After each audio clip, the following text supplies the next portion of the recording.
ನಮಸ್ಕಾರ. ಸುದ್ದಿ ಸಂವಾದಕ್ಕೆ ಸ್ವಾಗತ. ನಾನು ವೆಂಕಟರಮಣಗೌಡ. ನಮ್ಮ ಜೊತೆ ಸಂವಾದದಲ್ಲಿ ನಮ್ಮ ಪ್ರಧಾನ ಸಂಪಾದಕರಾದ ಶಶಿಧರ್ ಭಟ್ ಅವರಿದ್ದಾರೆ. ಶಶಿಧರ್ ಭಟ್ ಅವರೇ, ಕಾರ್ಯಕ್ರಮಕ್ಕೆ ಸ್ವಾಗತ. ತಮಗೂ ಸ್ವಾಗತ ಗೌಡ್ರೆ. ಮಲೆನಾಡಿನ ಹುಣಸೋಡಿನಲ್ಲಿ ಜಿಲೆಟಿನ್ ಸ್ಫೋಟ ಪ್ರಕರಣ ಏನಾಯ್ತಲ್ಲ, ಅದು ಇನ್ನೂ ಹಸಿ ಹಸಿಯಾಗಿರುವಾಗಲೇ ಮತ್ತೊಮ್ಮೆ ರಾಜ್ಯದಲ್ಲಿ ಅಂಥದೇ ಸ್ಫೋಟ ದುರಂತ ಸಂಭವಿಸಿದೆ. ಚಿಕ್ಕಬಳ್ಳಾಪುರದಲ್ಲಿನ ಜಿಲೆಟಿನ್ ಸ್ಫೋಟದಲ್ಲಿ 6 ಮಂದಿ ಕಾರ್ಮಿಕರು ಬಲಿಯಾಗಿದ್ದಾರೆ. ಸರ್ಕಾರ ಏನು ಮಾಡ್ತಿದೆ? ಒಂದು ಅಸುನೀಗಿದವರಿಗೆ ನೋಡಿ 6 ಜನ ಬದುಕನ್ನು ಕಳೆದುಕೊಂಡ್ರು. ಇದು ಒಂದು ರೀತಿಯಲ್ಲಿ ಸರ್ಕಾರವೇ ಮಾಡಿದ ಕಗ್ಗೊಲೆ ಅಂತ ಕರೆಯೋದಕ್ಕೆ ನಾನು ಇಷ್ಟಪಡ್ತೀನಿ. ಸಾವು ನರ್ತನ ಮಾಡ್ತಾ ಇದೆ. ನಿಮ್ಮ ಬೇಜವಾಬ್ದಾರಿತನಕ್ಕೆ ಕೊನೆಯೇ ಇಲ್ಲ. ಶಿವಮೊಗ್ಗ ಸಮೀಪ ಏನು ನಡೀತೋ ಅದಾದ ಮೇಲೆ ಸರ್ಕಾರ ಏನೇನು ಮಾಡ್ತು? ಸರ್ಕಾರ ಜವಾಬ್ದಾರಿಯಿಂದ ನಡೆದುಕೊಂಡಿದೆಯಾ? ಮುಖ್ಯಮಂತ್ರಿಗಳು ಜವಾಬ್ದಾರಿಯಿಂದ ನಡೆದುಕೊಂಡಿದ್ದಾರೆ. ಗಣಿ ಸಚಿವರು ಹೊಸದಾಗ ಅಧಿಕಾರ ಸ್ವೀಕರಿಸಿದಾರಲ್ಲ, ಅವರಿಗೇನಾದರೂ ಕನಿಷ್ಠ ಜವಾಬ್ದಾರಿ ಹೊಣೆಗಾರಿಕೆ ಇದೆಯಾ ಅನ್ನುವ ಪ್ರಶ್ನೆ. ಸೊ ಈ ಪ್ರಶ್ನೆಗೆ ನಾವು ಎತ್ತಿಕೊಳ್ಳೋದು ಮೊದಲು ಈ ಘಟನೆ ಹೇಗೆ ನಡೀತು, ಏನು ನಾವು ವರದಿಗಳಿದ್ದಾವೆ ಅದರ ಕಡೆ ಸ್ವಲ್ಪ ಫಸ್ಟ್ ನೋಡ್ಬೋದಾ ಅಂತ ಅನಿಸುತ್ತೆ ನನಗೆ. ಒಂದು, ಈ ಘಟನೆಯಲ್ಲಿ 6 ಜನ ಅಸುನೀಗಿದ್ದಾರೆ. ಇದು ಚಿಕ್ಕಬಳ್ಳಾಪುರ ಜಿಲ್ಲೆಯ ಹಿರೇನಾಗವೇಲಿ ಅನ್ನುವ ಒಂದು ಹಳ್ಳಿ. ಇಲ್ಲಿ ಅಕ್ರಮವಾಗಿ ಜಿಲೆಟಿನನ್ನು ಸಾಗಿಸಲಾಗ್ತಾ ಇತ್ತು, ಅದು ಸ್ಫೋಟಗೊಂಡಿತು ಅಂತ. ಸೊ ಅದಕ್ಕೆ ಸಚಿವರು ಬೇರೆ ಹೇಳಿದ ಬೇರೆ ರೀತಿ ಇದೆ. ಸುಧಾಕರ್ ಅವರು ಈಗಾಗಲೇ ಅಲ್ಲಿ ಭೇಟಿ ನೀಡಿದ್ದಾರೆ, ಹಾಗೆಯೇ ಗೃಹ ಸಚಿವರು ಹೋಗಿದ್ದಾರೆ. ಅದ ಕಡೆನೂ ನೋಡೋಣ. ಸೊ ಯಾವ ರೀತಿ ಸ್ಫೋಟದ ತೀವ್ರತೆ ಇತ್ತು ಅಂತಂದರೆ, ಇಡೀ ದೇಹ ವಿಚ್ಛಿದ್ರವಾಗಿ ಹಾರಿ ಹೋಗ್ಬಿಟ್ಟಿದೆ, ಗುರುತು ಸಿಗದಿರೋ ಸ್ಥಿತಿಗೆ ಬಂದಿದೆ. ಸೊ ಅವರು DNA ಪರೀಕ್ಷೆ ಮಾಡಿ ಯಾವ ದೇಹ ಯಾರದು, ದೇಹವೇ ಇಲ್ಲ, ಎಲ್ಲ ಸೇರಿಸ್ಬಿಟ್ಟು ಗುಡ್ಡೆ ಹಾಕ್ಬಿಟ್ಟು ಯಾರು ಕೊಡಬೇಕು, ಇಂಥ ದುರಂತ ಸಂಭವಿಸಿದೆ. ಸೊ ಕೆಲವು ಗಾಯಾಳುಗಳನ್ನು ಆಸ್ಪತ್ರೆಗೆ ಸೇರಿಸಲಾಗಿದೆ ಅಂತ ಹೇಳಲಾಗ್ತಾ ಇದೆ. ಒಬ್ಬರು ಮುಸ್ಲಿಂ ಯಾರೊಬ್ಬರು ಕೂಡ ಅದರಲ್ಲಿ ಇದ್ದಾರೆ, ರಿಯಾಜ್ ಅಂತ, ಅವರು ಟಾಟಾ ಎಸ್ ಮಾಲೀಕರಂತೆ. ಅವ್ರನ್ನ ಮಾತಾಡಿಸಿದ ಮೇಲೆ ಈ ಘಟನೆ ಹೇಗೆ ನಡೀತು ಅನ್ನೋದರ ಒಂದು ವಿವರ ಸಿಗಬಹುದು ಅಂತ ನಾನು ಅಂದುಕೊಂಡಿದ್ದೇನೆ. ಸೊ ಇದೇನು ಹೇಳ್ತಾರೆ ಅಂದರೆ, ಟಾಟಾ ಏಸ್ ಚಾಲಕ ರಿಯಾ ಗಂಬರ್ಗಾಂಗಣಿಂದ ದಾಖಲಿಸಲಾಗಿದೆ. ಮೃತರು ಟಾಟಾ ಏಸ್ ಹಾಗೂ ಒಂದು ಬೈಕ್ ಮೂಲಕ ಭ್ರಮರವಾಸಿನಿ ಕ್ರಿಶ್ಚರ್ನಿಂದ 1 ಕಿಲೋಮೀಟರ್ ದೂರದ ಅರಣ್ಯ ಪ್ರದೇಶಕ್ಕೆ ತೆರಳಿ ಅಲ್ಲಿ ಅಕ್ರಮವಾಗಿ ಅಡಗಿಸಿಟ್ಟಿದ್ದ ಜಿಲೆಟಿನ್ ಹಾಗೂ ಎಲೆಕ್ಟ್ರಿಕ್ ಡಿಟೋನೇಟರ್ಸ್ ಹೊತ್ತು ತರಲು ಮುಂದಾಗಿದ್ದಾರೆ. ಅಕ್ರಮವಾಗಿ ಇಟ್ಟಿದ್ದಾರೆ ಅರಣ್ಯ ಪ್ರದೇಶದಲ್ಲಿ ಅಲ್ವಾ? ಅಕ್ರಮವಾಗಿ ಇಟ್ಟಿದ್ದಾರೆ ಅನ್ನೋದು ಅಧಿಕಾರಿಗಳಿಗೆ ಗೊತ್ತಿಲ್ಲ. ಈ ಅಕ್ರಮ ವ್ಯವಹಾರ ನಡೀತಿದೆ ಅನ್ನೋದು ಪಾಪ ಡಾಕ್ಟರ್ ಸುಧಾಕರ್ ಅವರಿಗೆ ಗೊತ್ತಿಲ್ಲ. ಈಸ್ ಬಿಸಿ ವಿತ್ ಅದರ್ವೈಸ್, ಯಾರಿಗೂ ಗೊತ್ತಿಲ್ಲ. ಅದನ್ನು ತರಕ್ಕೆ ಹೋಗಿದ್ದಾರೆ. ಈ ಅರಣ್ಯ ಪ್ರದೇಶದಲ್ಲಿ ಅಡಗಿಸಿಟ್ಟಿದ್ದ ಸ್ಫೋಟಗಳನ್ನ ಹೊತ್ತು ತರುವ ವೇಳೆ ಏಕಾಏಕಿ ಬ್ಲಾಸ್ಟ್ ಆಗಿದೆ. ಪರಿಣಾಮ 5 ಮಂದಿ ಮೃತಪಟ್ಟಿದ್ದಾರೆ.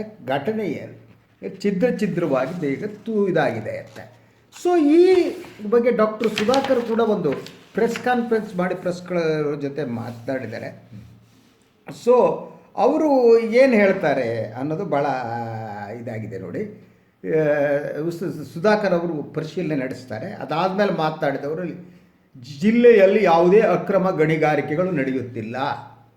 What you mean by that?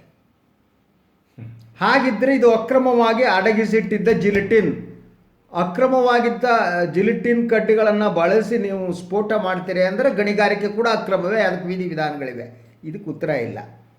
Shivamogga ಪ್ರಕರಣದ ನಂತರ ನಿರಂತರವಾಗಿ ಸಭೆ ನಡೆಸಿ ಅಕ್ರಮ ಗಣಿಗಾರಿಕೆ ಬಗ್ಗೆ ತನಿಖೆ ನಡೆಸಲು ಸೂಚಿಸಲಾಗಿತ್ತು.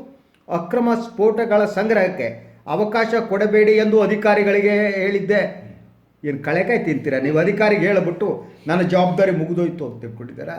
ಅವರ ಕಾನ್ಸ್ಟಿಟ್ಯೂನ್ಸಿ ಶಿವಮೊಗ್ಗದ ದುರಂತ ಸಂಭವಿಸಿದೆ. ಆಗಲೇ ಗಣಿ ಇಲಾಖೆ ಸಂಪೂರ್ಣವಾಗಿ ಎಚ್ಚರಗೊಳ್ಳಬೇಕಾಗಿತ್ತು ಅಲ್ವಾ? ಎಚ್ಚರಗೊಂಡು ಎಲ್ಲೆಲ್ಲ ಅಕ್ರಮ ಗಣಿಗಾರಿಕೆ ಆಗಿದೆ ಅದು ನಿಲ್ಲಿಸಬೇಕಾಗಿತ್ತು. ಫಸ್ಟ್ ಸ್ಟಾಪ್ ಮಾಡಬೇಕಾಗಿತ್ತು.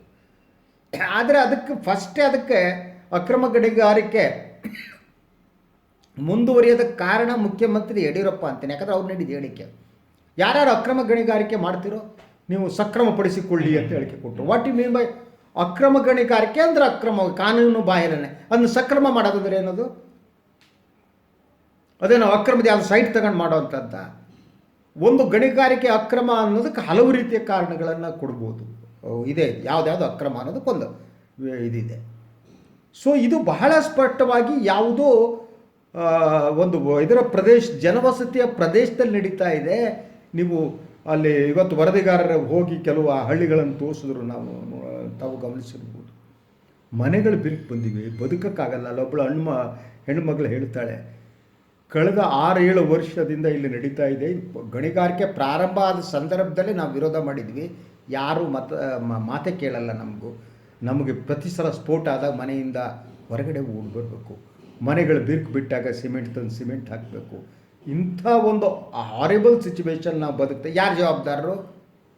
ಇದರ ಹೊಣೆಗಾರಿಕೆಯನ್ನು ಯಾರು? ಡಾಕ್ಟರ್ ಸುಧಾಕರ್ ಹೊರಬೇಡವೆ, ನಿರಾಣಿ ಹೊರಬೇಡವೆ, ಮುಖ್ಯಮಂತ್ರಿ ಹೊರಬೇಡವೆ, ಈ ಸರ್ಕಾರ? ಸಾವು ಅಂದರೆ ಇವ್ರಿಗೆ ಲೆಕ್ಕನೇ ಇಲ್ವಲ್ಲ. ಯಾರೋ ಮುಗ್ಧ ಬದುಕನ್ನು ಕಟ್ಟಿಕೊಳ್ಳೋದಕ್ಕೆ ಎಲ್ಲಿಂದಲೋ ಬಂದವರು, ಕಲ್ಲು ಹೊತ್ತು ಮಾರಿ ಒಡೆದು ಬದುಕನ್ನು ನಿರ್ವಹಿಸುವಂಥವ್ರು, ತಮ್ಮ ಕುಟುಂಬವನ್ನು ನಡೆಸುವಂಥವ್ರು, ಅವರ ಸಾವು ಇವ್ರಿಗೆ ಲೆಕ್ಕನೇ ಇಲ್ವಾ? ಆ ಸಾವು ಒಂದು ರೀತಿ ಅವ್ರಿಗೆ ಎದೆ ಮೇಲೆ ಒದಿಯಲ್ವಾ, ಹೃದಯದ ಮೇಲೆ ಒದಿಯಲ್ವಾ? ಎಂಥ ಇವತ್ತು ಕೂಡ ಸಚಿವರು ಸಂಬಂಧಪಟ್ಟ ನಿರಾಣಿ ಅವರು ಡೆಲ್ಲಿಲಿದ್ದಾರಂತೆ, ಅಲ್ಲಿ ಯಾವುದೋ ಇದ್ರ ಬಗ್ಗೆ ಅದನ್ನು ನಾವು ಮಾತಾಡ್ತಾರೆ ಅವರು. ಇಲ್ಲಿ 2 ಸಚಿವರು ಹೋಗಿ ಬಂದುಬಿಟ್ರು. ಇದು ಬೇಜವಾಬ್ದಾರಿಯ ಪರಮಾವಧಿ. ಇದನ್ನು ಸಹಿಸೋದಕ್ಕಾಗಲ್ಲ. ನಾಗರಿಕ ಸಮಾಜ ಸಹಿಸ್ಕೊಡುದು ಗೌಡ್ರಿ. ಇದೇ ಬ್ರಹ್ಮರವಾಸಿನಿ ಕೃಷಿಯರ ಮೇಲೆ ಕೆಲವು ದಿನಗಳ ಹಿಂದೆ ರೇಡ್ ಆಗಿತ್ತು ಅನ್ನೋದು ಕೂಡ ರಿವೀಲ್ ಆಗಿದೆ. FIR ದಾಖಲಾಗಿತ್ತು. ಆದರೂ ಅದರ ಮಾಲೀಕರಲ್ಲಿ ಒಬ್ಬನಾದ ನಾಗರಾಜ್ ರೆಡ್ಡಿ, ಅವರು ಏನು BJP ಲೀಡರ್ ಅಂತೆ ಗೊತ್ತಿಲ್ಲ, ಅವರನ್ನ ಬಂಧಿಸಿರಲಿಲ್ಲ. ಈಗ ಅವರಿಗಾಗಿ ಶೋಧ ನಡೀತಾ ಇದೆ ಅಂತ. ಅವ್ರನ್ನ ಯಾಕೆ ಬಂಧಿಸಲಿಲ್ಲ ಅಂತ ಬೊಮ್ಮಾಯಿ ಅವರು ಅಲ್ಲಿನ SP ಮತ್ತೆ DC ಕ್ವೆಶ್ಚನ್ ಮಾಡ್ತಾರೆ. ಅಂದ್ರೆ ಇಲ್ಲಿ ಏನು ರಾಜಕಾರಣಿಗಳು ಅಂದ ತಕ್ಷಣ ಇವರು ಅತಿ ಇದ್ದರ ಅಂತ. ಒಂದು ಈ ಅಕ್ರಮ ಗಣಿಗಾರಿಕೆ ನಡೆಸ್ತಾರಲ್ಲ, ಕ್ರಷರ್ ಇಟ್ಕೊಂಡು ಬಹುತೇಕ ಜನ ರಾಜಕೀಯ ಸಂಪರ್ಕ ಹೊಂದವರು. ಅವರು ಬೇರೆ ಬೇರೆ ಕಾಂಗ್ರೆಸ್ಸಿಗೆ ಸಂಬಂಧಪಟ್ಟವರು ಗಣಿಗಾರಿಕೆ ಮಾಡ್ತಾರೆ, BJP ಆ ವಿಚಾರದಲ್ಲಿ ಅವರು ಸಮಾನರು. ರಾಮನ ವಿಚಾರದಲ್ಲಿ ಒಂದು ಬೇರೆ, ಆಯಿತಾ, ಧರ್ಮದ ವಿಚಾರದಲ್ಲಿ ಬೇರೆ, ಈ ಹಲ್ಕಾ ವ್ಯವಹಾರ ಮಾಡೋದ್ರಲ್ಲಿ, ಕಾಸು ಮಾಡೋದ್ರಲ್ಲಿ, ಜನರ ಜೀವದ ಜೊತೆ ಚೆಲ್ಲಾಟ ಆಡೋದ್ರಲ್ಲಿ ಎಲ್ಲ ರಾಜಕೀಯ ಪಕ್ಷಗಳ ನಾಯಕರು ಕಾರ್ಯಕರ್ತರು ಇದ್ದಾರೆ. ಅವ್ರು ಏನಂತ ಇಂಥ ಇಲ್ಲಿಗಲ್ ಆಗಿ ಯಾರ್ಯಾರು ಕೆಲಸ ಮಾಡ್ತಾರೆ ಅವರು ರಾಜಕೀಯ ಆಶ್ರಯ ಪಡೆದಿರ್ತಾರೆ, ಅವರೊಬ್ಬರು ಕೊಟ್ಟಿರ್ತಾರೆ ಅಲ್ವಾ. ಮೋಸ್ಟ್ಲಿ ಅವ್ನು BJP ಮೊದಲಿಂದ ಇದ್ನೋ ಅಥವಾ ಸುಧಾಕರ್ ಜೊತೆಗೆ BJPಗೆ ಬಂದಾಗ ಗೊತ್ತಿಲ್ಲ. ಮೊದಲು ಸುಧಾಕರ್ ಶಿಷ್ಯ ಇದ್ದರೂ ಇರ್ಬೋದು, ಅವ್ರಿಗೆ ಸಂಬಂಧ ನನಗೆ ಗೊತ್ತಿಲ್ಲ. ಅಂದರೆ ರಾಜಕೀಯ ಕೃಪಾಶೀರ್ವಾದ ಇದೆ. ಆ ರಾಜಕೀಯ ಕೃಪಾಶೀರ್ವಾದವನ್ನು ಬಹುಮಟ್ಟಿಗೆ ಸನ್ಮಾನ್ಯ ಗೌರವಾನ್ವಿತ ಸುಧಾಕರ್ ಅವರು ಕೊಟ್ಟಿರ್ಬೋದು, ಅಥವಾ ಇನ್ಯಾವುದೋ ರಾಜಕಾರಣಿ ಕೊಟ್ಟಿರ್ತಾರೆ. ಅವರು ಕೊಟ್ಟರೆ ಇವ್ರು ಸುಮ್ಮನೆ ಕೂತ್ಕೋಬೇಕು, ವಾಯ್ಸ್ ಸಿಟ್ಟಿಂಗ್ ಬಿದು ಅಲ್ವಾ. ಸೊ ಆ ಕಾರಣಕ್ಕಾಗಿ ಮೊದಲನೇದಾಗಿ ಇಡೀ ಘಟನದ ಹೊಣೆಗಾರಿಕೆಯನ್ನು ಡಾಕ್ಟರ್ ಸುಧಾಕರ್ ವಹಿಸ್ಕೋಬೇಕು. ಯಾಕಂದರೆ 7 ವರ್ಷದಿಂದ ಅಲ್ಲಿಯ ಸಾಮಾನ್ಯ ಜನ, ಪಕ್ಕದ ಹಳ್ಳಿಯವರು ಬದುಕೋದಕ್ಕೆ ಸಾಧ್ಯ ಇಲ್ಲ ಅಂತ ಕಣ್ಣೀರು ಹಾಕಿದ್ದಾರೆ. ಇವರು ಆ ಕ್ಷೇತ್ರವನ್ನು ಪ್ರತಿನಿಧಿಸೋದು. That first thing. ಸೆಕೆಂಡ್, ಶಿವಮೊಗ್ಗದಲ್ಲಿ ಏನಾಯಿತು ಆವಾಗ ಎಚ್ಚರಿಕೆ ವಹಿಸಬೇಕಾಗಿತ್ತು. ಮುಖ್ಯಮಂತ್ರಿಗಳು ಗಟ್ಟಿ ಧ್ವನಿಯಲ್ಲಿ ಮಾತಾಡಲೇ ಇಲ್ಲ. ಮುಖ್ಯಮಂತ್ರಿಗಳು ಯಾರೋ ಈ ಲಾಬಿಯ ಏಜೆಂಟ್ರಂತೆ ಮಾತಾಡಿದ್ರು, ಈ ಲಾಬಿಯ ರಕ್ಷಕರಂತೆ ಮಾತಾಡಿದ್ರು. ಅಕ್ರಮ ಗಣಿಗಾರಿಕೆ ಏನಿದೆ ಅದು ಒಂದು ಪ್ರಕೃತಿಯ ನಾಶದ ಒಂದು ಪ್ರಶ್ನೆ ಇದೆ, ಅದರ ಜೊತೆಗೆ ಪರಿಸರ ನಾಶ ಇದೆ, ಜನರ ಬದುಕಿದೆ. ಇದನ್ನು ಗಂಭೀರವಾಗಿ ಮುಖ್ಯಮಂತ್ರಿ ತಗೊಂಡಲೇ ಇಲ್ಲ. ಅದಾದ ಮೇಲೆ ಅದು ಶಿವಮೊಗ್ಗ ಅವರ ತವರು ಜಿಲ್ಲೆ. ಹೋದ್ಮೇಲೆ ಏನಂದರು ಮುಖ್ಯಮಂತ್ರಿಗಳು, ಇದೆಲ್ಲ ಸಕ್ರಮ ಮಾಡ್ಕೊಬಿಟ್ರಪ್ಪ ಅಂತ. ಅಂದರೆ ಸಕ್ರಮ ಮಾಡ್ಕೊಳ್ಳೋದು ಕಾಸು ಕೊಟ್ಟರೆ ಇದು ಮಾಡೋದು, ಇನ್ನೇನಿಲ್ಲ ಅಲ್ಲಿ ಈ ಜಗತ್ತಲ್ಲಿ. ಸಕ್ರಮ ಮಾಡೋದು ಏನು, ಬದನೆಕಾಯಿ ಸಕ್ರಮ ಅಂದರೆ ಸಕ್ರಮ ಆಗುತ್ತೆ. ಅಟ್ಲೀಸ್ಟ್ ಕಾನೂನಿನ ವಿರುದ್ಧವಾಗಿರುವಂಥ ಇಂತಹ ಗಣಿಗಾರಿಕೆಯನ್ನು ನಿಲ್ಲಿಸ್ತೀನಿ ಅನ್ನುವ ಒಂದು ಮಾತು ಮುಖ್ಯಮಂತ್ರಿಗಳು ಬರಲಿಲ್ಲ, ಒಂದು ಮಾತು ನಿರಾಣಿಯವರಿಂದ ಬರಲಿಲ್ಲ. ಸೊ ಇವತ್ತು ಕೂಡ ಅವರು ಮಾತನಾಡ್ತಾರೆ. ಸ್ವಲ್ಪನಾರು ಒಳಗಡೆ ಇಲ್ವಲ್ರಿ. ದೆಹಲಿಲಿ ಯಾವುದೋ ಚಾನಲ್ ಜೊತೆ ಮಾತಾಡಿದ್ದು ನೋಡಿದೆ. ನಿರಾಣಿಯವರು ದೆಹಲಿಲಿದ್ದಾರಂತೆ, ಬಂದಮೇಲೆ ಸಂಜೆ ಹೋಗ್ತಾರಂತೆ. ಏನಿಲ್ಲ, ಇಬ್ಬರು ಹೋಗಿದ್ದಾರೆ, ಅವ್ರು ನೋಡ್ತಾರೆ, ಅವ್ರ ಫೋನಲ್ಲಿ ಅವ್ರ ಜೊತೆ ಮಾತನಾಡಿದ್ದೀನಿ, ಆಯಿತಾ. ಸೊ ಅಂತ ಹೇಳ್ತಾರೆ. ನಂತರ ಕಂಪೆನ್ಸೇಷನ್ ವಿಚಾರಕ್ಕೆ ಮುಖ್ಯಮಂತ್ರಿಗಳು ಮಾಡ್ತಾರೆ ಬಿಡಿ. ಇವನೇನು ಮಂತ್ರಿಗಳು ಯಾಕ್ರಿ ಇರಬೇಕು, ಮರ್ಯಾದಕ್ಕೆ ಇರಬೇಕಾದ್ರು ಮಂತ್ರಿ ಸ್ಥಾನ ಯಾಕ್ರಿ ಬೇಕು ಅವರಿಗೆ. ಸೊ ಅದಾದಮೇಲೆ ಹೇಳ್ತಾರೆ ಇನ್ನೊಂದು, ಇದ್ರ ಪರಿಣಾಮದ ಬಗ್ಗೆ ಮಾತಾಡಲ್ಲ ಅವರು.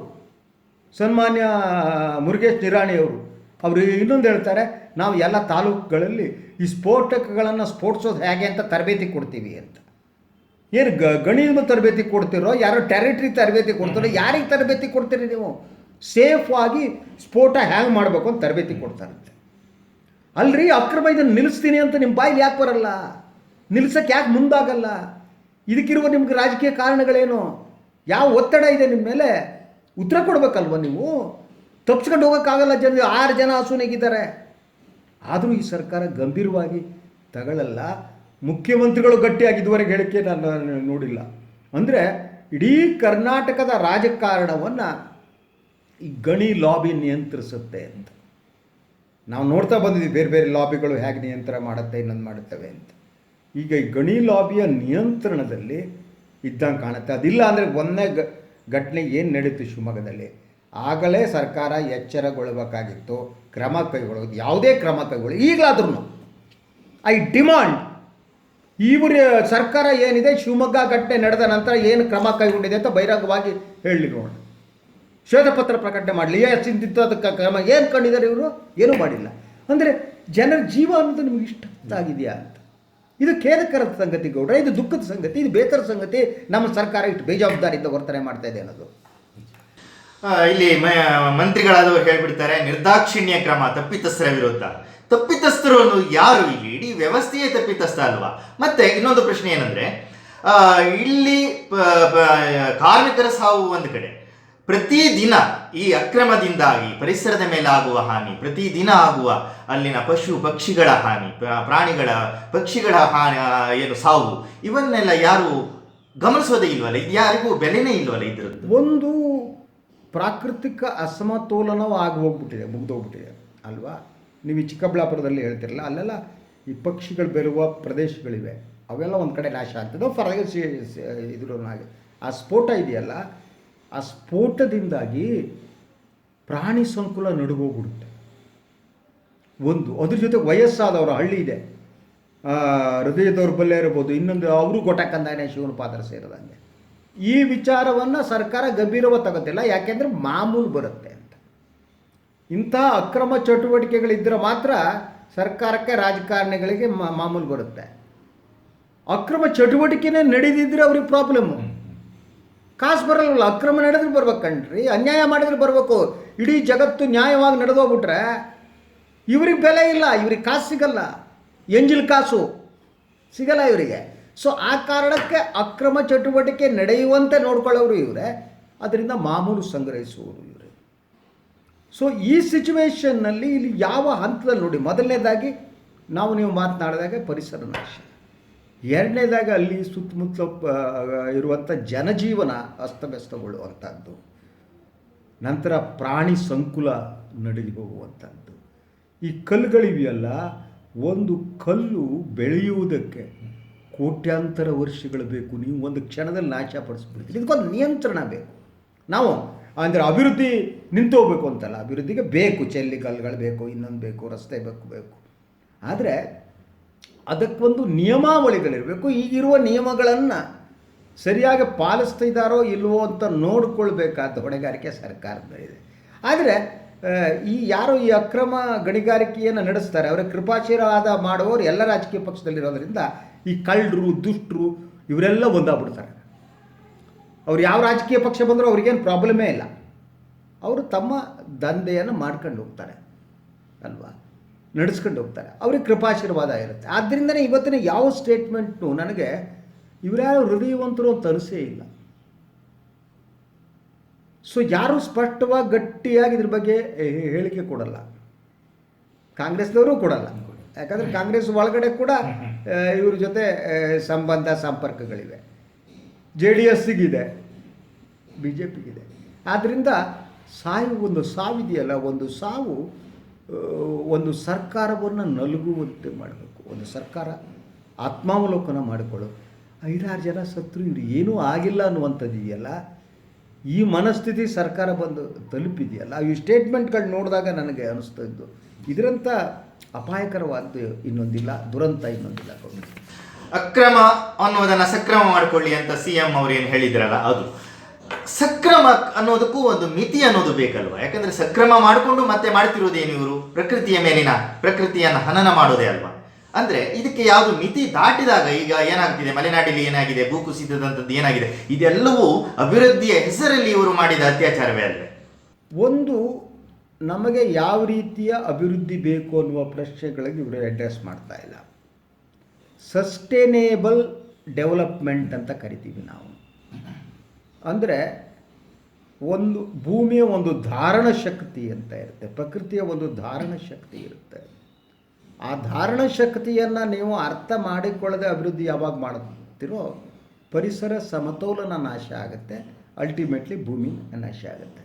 ಅಂದರೆ ಪ್ರಕೃತಿ ಮತ್ತು ಮನುಷ್ಯರ ನಡುವೆ ಒಂದು ಸಹಬಾಳ್ವೆ ಸಮತೋಲನ ಇರಬೇಕು ಅಂತ, ಅದು ಇತ್ತೀಚೆಗೆ ನಾಶ ಆಗ್ತಾ ಇರೋದು. ನಮ್ಗೆ ಉತ್ತರ ಕನ್ನಡದ ನಮ್ಗೆ ಗೊತ್ತಿದೆ, ವೆಸ್ಟರ್ನ್ ಘಾಟ್ಸ್ ಏನಾಗ್ತಾ ಇದೆ ಈಗ. ಅಂಕೋಲಾ ಹುಬ್ಬಳ್ಳಿ ಲೈನ್ಸ್ ಬಗ್ಗೆ ಇಷ್ಟಿದಾಗ್ತಿ ಯಾರೂ ಮಾಡಲ್ಲ. ಬೆಂಗಳೂರಲ್ಲಿ ಮರಗಳನ್ನು ಕಡ್ದು ನಾಶ ಪಡಿಸಿದ್ದಾರೆ. ಬೆಂಗಳೂರಲ್ಲಿ ಬದುಕೋಕ್ಕೆ ಆಗ್ತಿಲ್ಲ. ಏರ್ ಕಂಡೀಷನ್ ಸಿಟಿ ಹೋಗ್ಬಿಟ್ಟು ಚೆನ್ನೈ ಆಗ್ತಾಯಿದೆ. ನೋಬಡಿ ಬಾದರ್. ನಾವು ಡೆವಲಪ್ಮೆಂಟ್ ಬಗ್ಗೆ ಮಾತಾಡ್ತೀವಿ. ನಮಗೆ ಅಭಿವೃದ್ಧಿ ಅನ್ನೋದು ಏನು ಅನ್ನೋ ಕಲ್ಪನೆ, ನಮಗೆ ಯಾವ ರೀತಿ ಅಭಿವೃದ್ಧಿ ಬೇಕು ಅನ್ನೋದು ಗೊತ್ತಿಲ್ಲ. ಹಣ ಮಾಡುವುದೇ ಅಭಿವೃದ್ಧಿ ಅನ್ನುವ ಒಂದು ಮನಸ್ಥಿತಿ ಬಂದ್ಬಿಟ್ಟಿದೆ. ಕಾಸು ಎಷ್ಟು ಮಾಡ್ತಿದ್ವಿ. ನಾನು ಗೌಡ್ರ ಹತ್ರ ಮಾತಾಡ್ಬೇಕಾದ್ರೆ ಗೌಡ್ರ ಕಿಸೆಯಲ್ಲಿ ಎಷ್ಟು ದುಡ್ಡಿದೆ ಅಷ್ಟು ಇಂಪಾರ್ಟೆಂಟ್ ಹೊರತು ಇನ್ನೊಂದಲ್ಲ. ಸೊ ಆದ್ದರಿಂದ ಇಂಥ ಅಕ್ರಮ ಯಾರು ದಂಧೆ ನಡೆಸ್ತಾರೆ ಅವರು ಹಣದ ತೈಲಿಯನ್ನು ಹಿಡಿದುಕೊಂಡು ಸೂಟ್ ಕೇಸ್ ಕಂಡು ವಿಧಾನಸೌಧ ಸುತ್ತಿರ್ತಾರೆ. ಅಧಿಕಾರಿಗಳನ್ನ ಬ್ರೈಬ್ ಮಾಡ್ತಾರೆ, ರಾಜಕಾರಣಿಗಳನ್ನ ಬ್ರೈಬ್ ಮಾಡ್ತಾರೆ, ಮಾಡಿಕೊಂಡು ಹೋಗ್ತಿರ್ತಾರೆ ಅವರು. ಸೊ ಇದಕ್ಕೊಂದು ನಿಯಮ ಬೇಕು ಅಂತ. ಈ ಮುಖ್ಯಮಂತ್ರಿಗಳು ಅಕ್ರಮವನ್ನು ಸಕ್ರಮ ಮಾಡ್ಕೊಳ್ಳಿ ಅಂತ. ಅವರು ಯಾವುದ್ಯಾವುದು ಸಕ್ರಮ ಮಾಡಬೇಕು, ಹೇಗೆ ಸಕ್ರಮ ಮಾಡಬೇಕು, ಇದುವರೆಗೆ ಯಾಕೆ ಸಕ್ರಮ ಆಗಿಲ್ಲ ಅದು. ಈಗ ಯಾರು ಸತ್ರಗಳ ಸಕ್ರಮ ಮಾಡ್ಕೊಬಿಡಿ ಅಂದ್ಬಿಟ್ರೆ ಇದಕ್ಕಿಂತ ಬೇಜವಾಬ್ದಾರಿ ಹೇಳಿಕೆ ಒಬ್ಬ ಮುಖ್ಯಮಂತ್ರಿಯಿಂದ ಬರೋಕ್ಕೆ ಸಾಧ್ಯನೇ ಇಲ್ಲ. ಮುಖ್ಯಮಂತ್ರಿಗಳು ಬೇಜವಾಬ್ದಾರಿ ಹೇಳಿಕೆ ಕೊಡ್ತಾರೆ, ಗಣಿ ಸಚಿವರು ಬೇಜವಾಬ್ದಾರಿ ಹೇಳಿಕೆ ಕೊಡ್ತಾರೆ, ಶಾಸಕರ ಸುಧಾಕರ್ ಇವತ್ತು ಬೇಜವಾಬ್ದಾರಿ ಹೇಳಿಕೆ ಕೊಡ್ತಾರೆ ಅಲ್ವಾ. ಪ್ರತಿಪಕ್ಷಗಳ ಹೇಳಿಕೆ ಕೂಡ ಬೇಜವಾಬ್ದಾರಿಯಿಂದ ತುಂಬಿದೆ, ಕಾಂಗ್ರೆಸ್ ನಾಯಕರ ಹೇಳಿಕೆ. ಅಂದರೆ ಇವರಿಗಾರಿಗೆ ಇರಬೇಕಾದ ಮೂಲಭೂತವಾದ ಕನ್ಸರ್ನ್ ಏನಿದೆ ಆ ಕನ್ಸರ್ನೇ ಇಲ್ಲ. ಯಾಕೆಂದರೆ ಇವರಿಗೆ ನಮ್ಗೆ ಗೊತ್ತಿದೆ, ಈ ವೆಸ್ಟರ್ನ್ ಘಾಟ್ಸ್ ಬಗ್ಗೆ ನಾವು ಮಾತಾಡಿದ್ವಿ. ಅವ್ರಿಗೆ ಕಸ್ತೂರಿ ರಂಗನ ವರದಿನೂ ಬೇಡ, ಯಾವ ವರದಿನೂ ಬೇಡ. ಅವ್ರಿಗೆ ಒಡೆದ್ಬಿಟ್ಟು ಈಗಲೇ ಮಳೆ ಬರ್ತಾ ಇಲ್ಲ. ಪ್ರಕೃತಿಯನ್ನು ನುಂಗಿ ನೀರು ಕುಡಿದು ಪ್ರಕೃತಿಯನ್ನು ನಾಶಪಡಿಸಿ ತಾವು ನಾಶ ಆಗೋದಕ್ಕೆ ಅಂತಿದ್ದಾರೆ. ಮಾನವ ಕುಲನೇ ನಾಶ ಆಗೋಗುತ್ತೆ. ತಮ್ಮ ಇದಕ್ಕೆ ತಾವೇ ಬೆಂಕಿ ಕೊಟ್ಕೊತಿದ್ದಾರೆ, ಹಚ್ಕೊತಿದ್ದಾರೆ ಇವರು. ಇವ್ರಿಗೆ ಅಭಿವೃದ್ಧಿ ಇದೆಯಲ್ಲ, ಇವರಿಗೆ ಅಭಿವೃದ್ಧಿ ಅನ್ನೋದು ಏನು ಅನ್ನೋದೇ ಗೊತ್ತಿಲ್ಲ, ಜ್ಞಾನ ಇಲ್ಲ, ತಿಳುವಳಿಕೆ ಇಲ್ಲ, ಕಾಸು ಮಾಡ್ಕೊಂಡು ಕೂತಿದ್ರು. ಬಟ್ ಅವರು ಸಾಯ್ಬೇಕಾದ್ರೆ ಕಾಸು ಏನು ಮಾಡಲ್ಲ ಕಣ್ರಿ. ಯಾರೋ ಈ ಸ್ಫೋಟದಿಂದ 6 ಜನ ಸತ್ತರಲ್ಲ, ಅವ್ರ ಸಾವು ಒಂದೇ. ಇನ್ಯಾರೋ ಅವ್ರನ್ನ ಕಳ್ಳರನ್ನ ಸುಳ್ಳರನ್ನ ಡಿಫೆಂಡ್ ಮಾಡೋ ಸತ್ರು ಅಷ್ಟೇ, ಸಾವೇ. ಅವ್ರಿಗೆ ಏನು ಕೂಡಿಟ್ಟಿರ್ತಾರೆ, ಗಂಟು ಮಾಡಿಟ್ಟಿರ್ತಾರಲ್ಲ, ಅದೇನು ಸತ್ತ ಮೇಲೆ ಬರಲ್ಲ, ಹೋಗ್ಬೇಕಾದ್ರೆ ಹೊತ್ಕೊಂಡು ಹೋಗಲ್ಲ. ಸ್ಫೋಟಗೊಳ್ಬೇಕಾದ್ರೆ ದುಡ್ಡು ಇಟ್ಕೊಂಡು ಹೋಗಲ್ಲ, ಅಥವಾ ಸತ್ತ ಮೇಲೆ ಎಲ್ಲಿ ಹೋಗ್ತಾ ಗೊತ್ತಿಲ್ಲ, ಅವಾಗ ಏನು ದುಡ್ಡು ತಗೊಂಡು ಹೋಗೋಕ್ಕಾಗಲ್ಲ. ಅಟ್ರ ನಾನ್ಸೆನ್ಸ್. ಆದರೆ ಈ ಅಕ್ರಮ ಸಂಬಂಧ ಏನಿದೆ ರಾಜಕಾರಣಿಗಳು ಮತ್ತು ಇಂತಹ ಮನುಷ್ಯ ವಿರೋಧಿ ಜನವಿರೋಧಿ ಉದ್ಯಮಿಗಳ ನಡುವಿನ ಮನುಷ್ಯ ವಿರೋಧಿ ಇದೆಯಲ್ಲ, ಸಂಬಂಧ ಇದೆಯಲ್ಲ, ಅದು ಅಪಾಯಕಾರಿ ಆಗ್ತದೆ. ಇಂಥ ದುರಂತಗಳ ಹಿನ್ನೆಲೆಯಲ್ಲಿ ಸರ್ಕಾರ ಆತ್ಮಾವಲೋಕನ ಮಾಡಿಕೊಳ್ಳಬೇಕಾದ ಅಗತ್ಯ ಇದೆ. ಆದರೆ ಹೃದಯಹೀನ ಸರ್ಕಾರ ಆತ್ಮಾವಲೋಕನ ಮಾಡಿಕೊಳ್ಳುತ್ತೆ ಅನ್ನುವ